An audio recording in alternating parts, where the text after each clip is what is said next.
Hi, my name is Samantha and welcome to today's video. Today we're going to be doing some embroidery. Let's get into it. If you've been here a while, you know that my sewing machine can also do embroidery and I embroider all my own merch. I've got these, what size are they? XL men's shirts that I've had for a good while, over a year now, and I need to embroider them. So let's get out the embroidery arm and the thread and let's start embroidering these. If you're curious how I got my logo as an embroidery file, super easy. You just go on Etsy and type in like file to embroidery or something like that, and people show up that can do it. And I just sent this lady my logo, and she charged me like $15, I think, something like that, and she gave me the file. I believe the file is, I want to say SVG, but I know that's a Cricut file.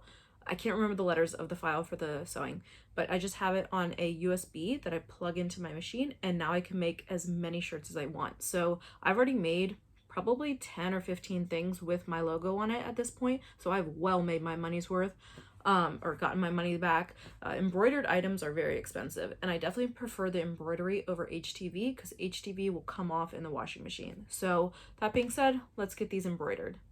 The first step in embroidery is putting on the hoop. So I have the bottom part of the hoop right here and the tearaway stabilizer, and then this is my guide as to where to place the hoop. This was my center spot right here. It's okay, I'm a little off, it's not the end of the world. And this comes off. So now I just need to tighten this bolt. I also need to do a lint roller on this before I load it into the machine, but let me show you what it looks like put in the machine. We need to put the machine into embroidery mode. We also need to use embroidery thread. So I have this container here. It's from Hobby Lobby. I actually really like it. So I'm going to use white thread. I need to put that in the machine, and then I need to take off this regular, let me set this down. I need to take off this regular arm here and attach on the embroidery arm. Sorry, this is hard to do one-handed. Okay, so this guy, watch the screen here, we get loaded in. It's gonna The other thing that we need to do is change the foot. It needs to not be the, whatever you call this, the regular foot. It needs to be the, not the walking foot, it is it this one? Yeah. It needs to be this foot right here, which is the embroidery foot. So let me go ahead and change that. Now that we've got the embroidery thread loaded up and we have white thread in the bobbin, I personally just use regular thread. You could tell the difference here. I don't think it really matters. I also have a bunch of extras ready to go because you burn through a lot of thread doing this. I have my logo on a USB, so there's a little USB connection slot right here. And then right here, we'll just click the USB. My logo. And what I did is I went on Etsy and I found someone who can take a picture or PDF and change it into an embroidery file, and so I paid like $15 for this. I have made well more than $15 worth of merchandise, so it is absolutely, for me, worth it. So I'm gonna go ahead and I'm gonna keep the screen up. I'm gonna get the shirt loaded up here. My goal here is to get this area exposed with nothing underneath it. It's straight to the stabilizer, and to lock this piece onto here and try and get as much of the shirt out of the way as possible. Something else I wanted to mention with the logo. So my logo is all one color. However, I wish I would have asked for every other letter to be a different color so that when it comes to jump stitches, so when it goes from S to U or S to T, that it would be cut. The thread would be cut. It would look much cleaner. You wouldn't have jump threads, but it's not a big deal. Let me see if I can do this one-handed. I don't know if I can. I don't have the strength. I need to lock this in and I'll show you how it goes. Okay, we've got the hoop locked in now. It's not hard, I just can't do it with one hand. I needed the pressure. And I like to roll up the excess fabric so it's out of the way. Here we can click this button and it will show us where the design is going to be. Show us the area the design will be.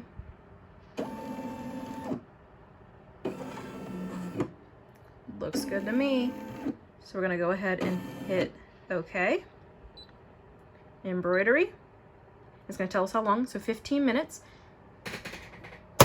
Drop the foot down. Now you can do a down, up, and then start. I like to do a couple stitches and then pause, and I like to cut this beginning part because now it's stuck down. That just makes it look better in the end, and then I'm going to let it go through. Hopefully it doesn't have any spots where it catches. I'm going to set up the camera, do a quick time lapse for you.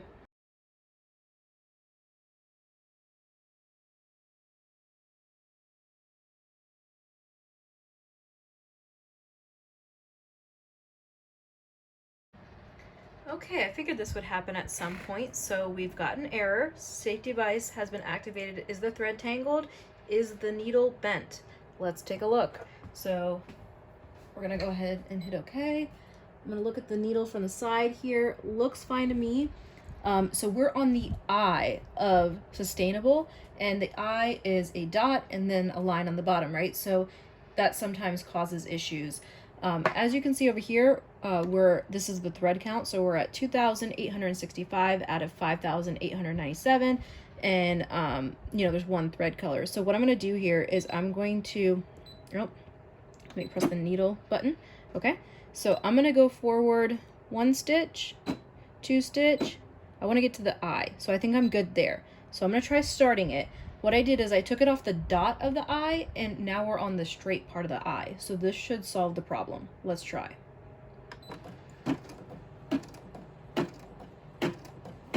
And we're good. So it was just causing a knot under that top portion of the I. We should be good to go now.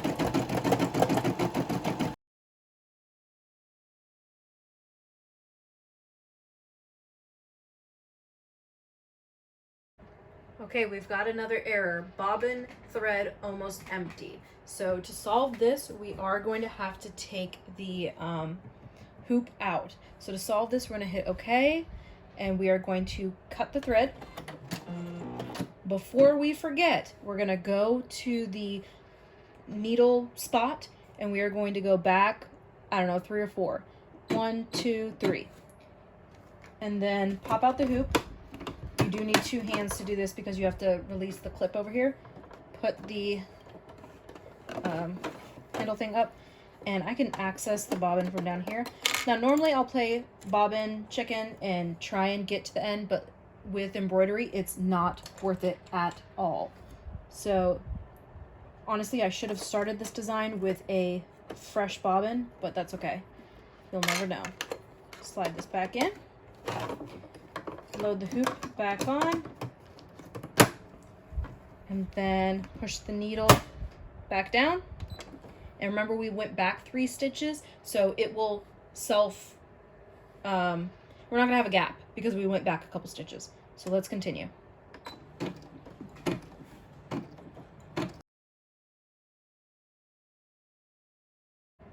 There we are. It tells us finished embroidering, and it already cut the thread here at the end.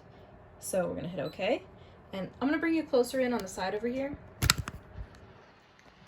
This is what I was talking about, the thread count and the minutes and the thread colors, and I got to the needle option from right down here. Oh, right down here. So you can skip forward or backwards by 1, by 10, or by 100, or by the spool of thread color. So like I said, I would recommend, if you're getting your own logo, to get every other letter a different color. Not that you stitch it in a different color, but so it cuts the thread in between each letter, as well as when you're thinking out your logo, thinking out your design, the most clarity you can have, you know, like capital letters are wonderful. So let's go ahead, and I can't do this one-handed, but we're gonna pop this out. And these are the jump threads I was talking about. They're very obvious in between designs, but in between characters you can see them as well. And this is where we changed our bobbin. I don't think you would be able to tell that if you hadn't watched this video. Let me pull it out, cut the jump threads, and we'll take it out of the hoop. One thing I wanted to mention real quick, so to lock this in, you just push it in. To unlock it, there is a hole right here, and you, like a door latch, you unlatch it. You can see the latch right there. and you just pull it out, and then you put your regular case thing, whatever it's called, drawer in. That's how you take it off. Okay, I didn't grab all of them, but I got the majority of the jump threads and ran a lint roller to get all the little pieces. I can tediously get all the other jump threads later, but I just want to show you guys. So I'm going to go ahead and loosen the hoop up.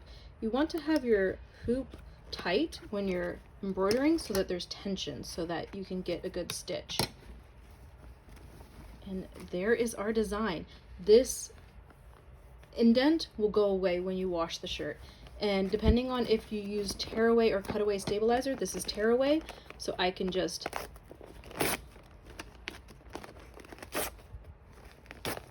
you could do it nicer, but you could throw this away, or I personally can get another use out of it.